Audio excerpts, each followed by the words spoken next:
And I think, but the thing is, for if you just try the pragmatic aspect for it, for being a student, when I was in university, when people used to say, "Oh, when is Eid?" We don't know. You know, everyone else had their set dates, and it's not like Muslims can't have a set date. It's not that it's out without, you know, not within the realm of possibility. It is. You know, you have a halal community here in Toronto, but they wait till the night. I mean, these things are ridiculous to me because I honestly don't see the logic in them. The moon has set phases. It really does. If you just take the time to see it, but people say, "Oh, look, you have to look at the birth of the moon." At this, all they add is complications, and complexity is something that doesn't require it. Well, if you do this, you've taken the power from the hand of the Imam and give it to somebody else. And God forbid, he doesn't want to give up his power. That's his power. But I mean, it's so simple. Like, you know that the sun is going to come up every day. You know that, I mean, this is standard. Yeah, but I have to tell you that. You don't know. Exactly. You don't know when the moon is. So I'm trying to tell you, unless you come to me and I kind of out of my goodwill let you know when the new moon is. Exactly, and this to me is ridiculous because I've looked into it and the moon has set patterns, and it's just not, and this is just one issue. This isn't the only issue. There's no leadership when it comes to properly streamlining things, to properly organizing things. The youth are doing a much better job than the older generation, but still these little things still hang on. When you say leadership, one of the problems we face with leadership is leadership has to come from people who live in the society, understand the society and understand religion and work together. Right. Most of our so-called imams don't have that social experience.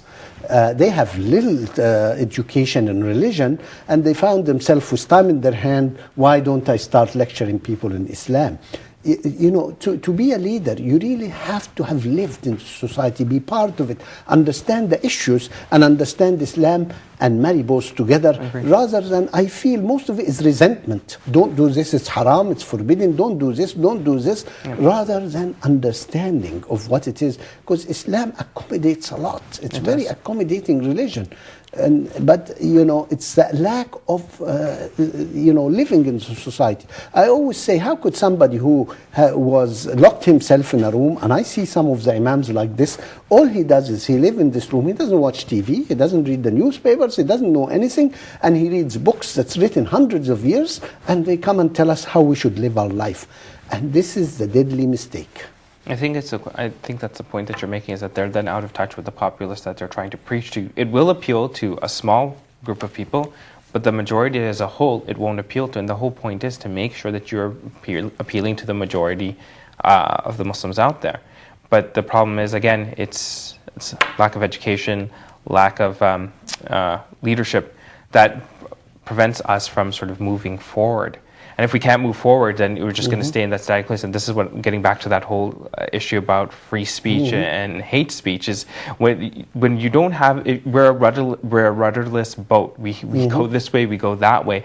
We have a few brave Muslims who have, you know, gone ahead and tackled these issues on our behalf.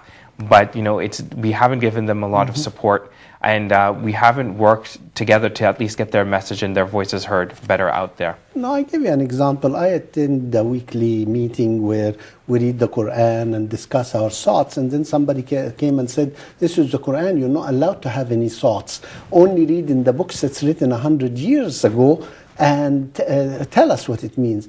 And the Quran rejuvenates itself all the time. It's a wonderful religion. It's wonderful.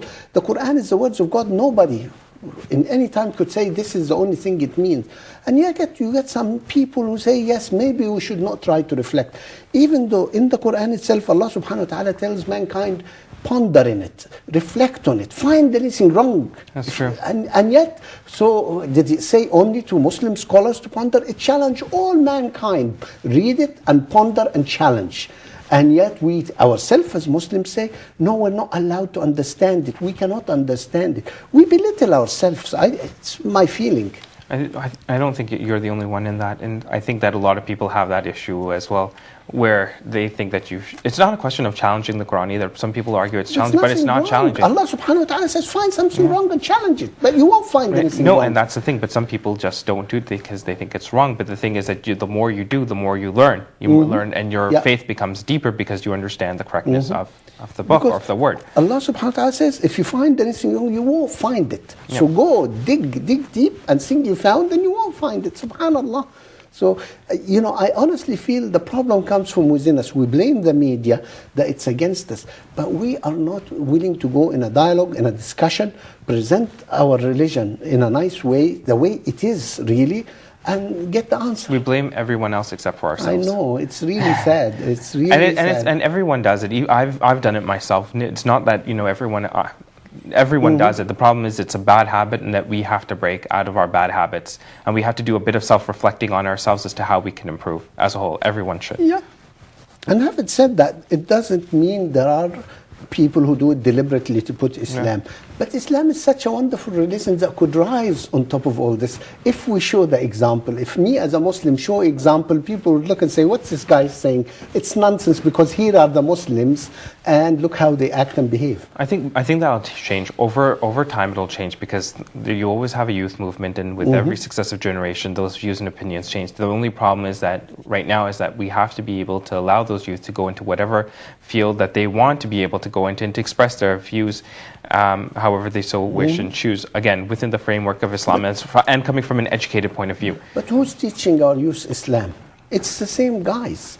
So that's true. How but do we you give him the spirit of Islam? I think that by doing shows like this, it helps. But I think it's also because people will see that there's a discognizance between what's being taught and what they're seeing. So people will go out on their own to go and learn as well. And when those groups change, when those imams change, and you have new imams come in, and the new imams come in, those viewpoints and opinions do change. Because I have seen a fundamental shift from at least 15, 20 years ago, from then till now. And you're getting people who are much more aware, imams who are much more aware, much more in tune to what's going on, a lot more better educated, and they know exactly how to do. They do their research when it comes to Islam. I mean, these are properly educated scholars who are beginning to teach, and more of them. They notice that the youth gravitate more towards these type of imams, and this is good. Well, we've run out of time, Mustafa. Thank you very much. Thank you so much. I would like to remind our audience, please help us keep the show on the air. We need your support. We're looking for 50 people, each one donating $100 to keep the show on the air for the next couple of months. And please consider that it's not the next guy. The next guy does not donate. So I need you. It always surprises me when somebody comes and says, I love your show.